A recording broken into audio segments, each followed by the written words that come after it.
Umair bin Sa'ad al-Ansari berkata, dia pernah diutus oleh Umar bin Khattab menjadi gubernur Homs. Kemudian dia tinggal di sana selama 1 tahun tanpa mengirim berita kepadanya.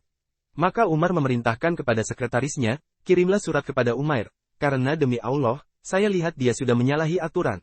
Isinya, jika surat ini sampai kepadamu, maka datanglah kemari, sambil engkau bawa harta hasil pengumpulan fai dari kaum muslimin. Sesampainya surat itu, Umair segera mengambil tasnya, kemudian di dalamnya dia masukkan bekalnya, dan piringnya, dan menggantungkan perlengkapan pribadinya. Kemudian dia mengambil tongkatnya. Setelah itu, dia segera berangkat berjalan kaki dari Homs hingga ke Madinah. Saat sampai Madinah, kondisi warna tubuhnya sudah pucat, dan wajahnya kusut penuh debu, sedangkan bulu-bulu di wajahnya sudah memanjang. Kemudian dia masuk menemui Umar, dan memberi salam, "Assalamualaikum, wahai Amirul Mukminin, warahmatullahi wabarakatuh." Umar bertanya, "Bagaimana kabarmu?" Umair menjawab, "Bagaimana menurutmu kondisiku? Bukankah engkau lihat diriku berbadan sehat? Dan saya membawa dunia yang saya tarik tali-tali kekangnya. Apa yang engkau bawa?" Umar menyangka dia membawa banyak harta. "Saya membawa tasku, yang di dalamnya saya letakkan bekalku, dan piringku untuk makan, dan saya jadikan tempat air untuk mencuci kepala dan bajuku, juga tempat airku untuk wudhu dan minum, dan tongkat yang saya gunakan menopang tubuh, serta menjadi senjataku jika ada orang jahat yang menyerangku. Demi Allah, dunia hanyalah seperti itu. Engkau datang ke sini berjalan kaki?" "Iya. Tidak adakah seorang muslim yang memberikan seekor kuda yang bisa engkau naiki ke sini?" "Mereka tidak memberikannya, dan saya pun tidak memintanya kepada mereka." "Sangat buruk sekali sikap orang-orang muslim di tempat tugasmu itu. Bertakwalah kepada Allah hai Umar. Allah telah melarang kita berbuat gibah. Sementara saya melihat mereka menunaikan salat subuh. Apa yang membuatmu tidak mengirim kabar sejak lama? Dan apa yang telah engkau lakukan? Mengapa engkau tanyakan itu, wahai Amirul Mukminin?" "Subhanallah," Umair berkata, "seandainya saya tidak khawatir akan membuatmu sedih, niscaya saya tidak ingin memberitahukan tentang mengapa saya tidak mengirim berita selama setahun. Yang telah saya lakukan saat saya datang ke Homs adalah saya mengumpulkan orang-orang yang terpercaya di sana. Kemudian saya tugaskan mereka untuk mengumpulkan harta fai mereka. Dan setelah harta itu terkumpul, saya salurkan kepada orang-orang yang berhak. Seandainya dalam harta tersebut ada hakmu, niscaya saya bawa hakmu itu ke sini. Apakah engkau membawa sesuatu harta untuk kami di sini?" "Tidak." Umar berkata kepada sekretarisnya, "Buatkanlah surat tugas yang baru untuk Umair." Umair berkata, "Apa yang saya lakukan itu bukan untukmu, juga bukan untuk seorang pun setelahmu.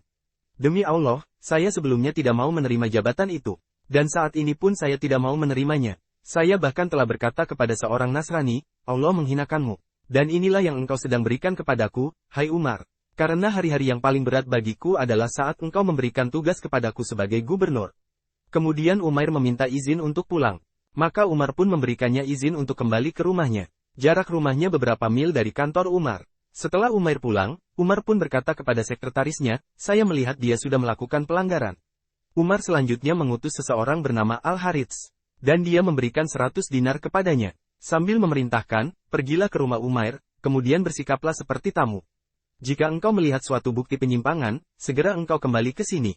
Sedangkan jika engkau melihat kondisi ekonominya sangat sulit, berikanlah kepadanya 100 dinar ini." Al-Harits segera berangkat ke tempat Umair. Setelah sampai, dia melihat Umair sedang duduk sambil merapatkan bajunya ke tembok. Dia pun segera mengucapkan salam kepadanya. Umair berkata, "Turunlah dari kendaraanmu saudara.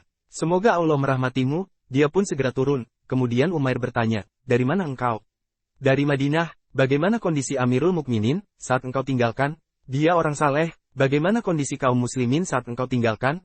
"Mereka juga orang-orang saleh." "Bukankah Umar telah menjatuhkan hukuman hudud?"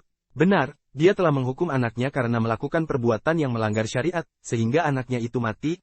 Umair berkata, "Ya Allah, berikanlah pertolongan kepada Umar. Saya mengetahui dia berlaku keras karena kecintaannya kepadamu." Kemudian Al-Harits tinggal selama 3 hari di rumah Umair. Saat itu keluarga Umair hanya memiliki 1 potong roti gandum. Dan keluarga Umair pun menghususkan roti gandum itu untuk tamunya, sementara mereka menahan lapar, hingga mereka kelelahan. Akhirnya Umair berkata kepada tamunya, "Engkau telah membuat kami kelaparan. Jika engkau ingin berangkat dari tempat kami, maka silakan." Al-Harits selanjutnya mengeluarkan dinar-dinar yang dia bawa dari Umar, kemudian dia berikan kepada Umair. Sambil berkata, "Amirul Mukminin mengutusku untuk memberikan ini kepadamu. Gunakanlah harta ini untuk keperluanmu." Mendapati hal itu, Umair berteriak, "Saya tidak memerlukan harta ini, tolong kembalikan kepada Umar." Selanjutnya, istri Umair berkata, "Engkau bisa ambil jika engkau memerlukannya. Dan jika engkau tidak memerlukannya, engkau bisa berikan kepada orang-orang yang menurutmu memerlukannya." Umair berkata, "Demi Allah, saya tidak mempunyai sesuatu yang bisa digunakan untuk menyimpan dinar-dinar ini. Mendengar itu, istrinya menyobek sebagian kain pelapis yang dia pakai, kemudian memberikan selembar sobekan kain itu kepada Umair, yang digunakan Umair untuk menyimpan dinar-dinar itu.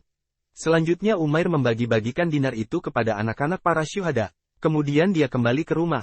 Dan utusan itu menduga dia akan diberikan bagian dari dinar-dinar itu. Tapi Umair berkata kepadanya, sampaikan salamku kepada Amirul Mukminin. Al-Harits pun kembali menemui Umar. Dan Umar bertanya kepadanya, apa yang engkau lihat? Dia menjawab, saya melihat Umair dalam keadaan sangat kesulitan. Apa yang dia lakukan dengan dinar-dinar itu? Saya tidak tahu. Umar kemudian menulis surat kepadanya. Jika suratku ini telah kamu baca, segera datang ke tempatku. Umair pun segera berangkat ke tempat Umar, dan langsung menemuinya. Saat bertemu dengannya, Umar melontarkan pertanyaan kepadanya. Saya bersumpah, engkau harus menjelaskan kepadaku tentang apa yang telah engkau lakukan dengan dinar-dinar itu. Umair berkata, aku telah gunakan untuk kepentingan diriku. Umar berkata, semoga Allah merahmatimu. Kemudian Umar memerintahkan untuk memberikan dia 1 wasak, 122,4 kg, bahan makanan dan 2 baju. Mendapati hal itu, Umair berkata, tentang makanan itu, saya tidak memerlukannya. Karena saya telah meninggalkan 2 sa, 2,04 kg, gandum di rumahku, hingga saya dapat makan darinya, dan rezeki yang lain datang. Karena itu, Umair tidak mengambil bahan makanan itu. Sedangkan tentang 2 pakaian, Ummu Fulana kekurangan pakaian, maka dia pun mengambil 2 pakaian itu dan kembali ke rumahnya. Tidak lama setelah peristiwa itu, Umair meninggal dunia, semoga Allah merahmatinya. Berita kematiannya sampai kepada Umar, dan Umar pun merasa kehilangan, dan mendoakannya agar dirahmati oleh Allah Subhanahu wa Ta'ala. Kemudian dia berjalan bersama orang-orang yang mengantar jenazahnya ke pemakaman Baqi. Selanjutnya dia berkata kepada para sahabatnya, hendaknya kalian mengungkapkan apa angan-angan kalian, dalam kesempatan ini. Seorang lelaki berkata, saya berharap, saya punya uang untuk digunakan membebaskan budak, segini dan segini. Sahabatnya yang lain berkata, saya berharap mempunyai uang untuk digunakan berinfak fisabilillah.